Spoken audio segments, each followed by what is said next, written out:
gayrına Bada tavanı görsün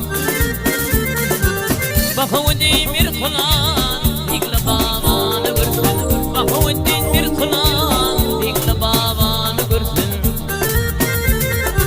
Dağlayan arası ötesini Alevi bir pasını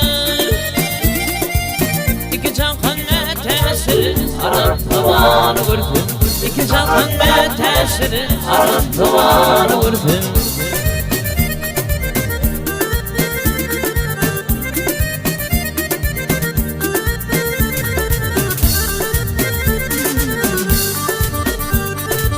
Kader kimin çöllerinde, azyat kimin könlerde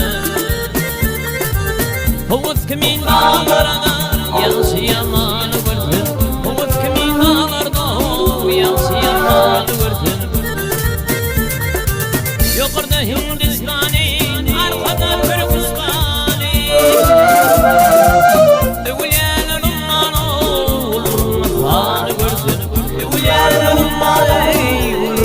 Tanrı görsün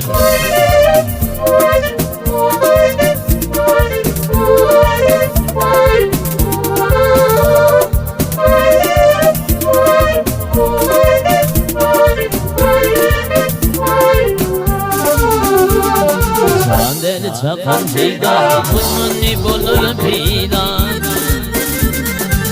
Yedi dağ yedidir ya Eli dünyanı görsün Yedi dağ yedidir ya Dünyanı görsün Malkın mülü hoşulkum Aklıyla yaşulkum İmanım yoluşulkum Bartım keveni görsün İmanım yoluşulkum Bartım keveni görsün Bartım keveni görsün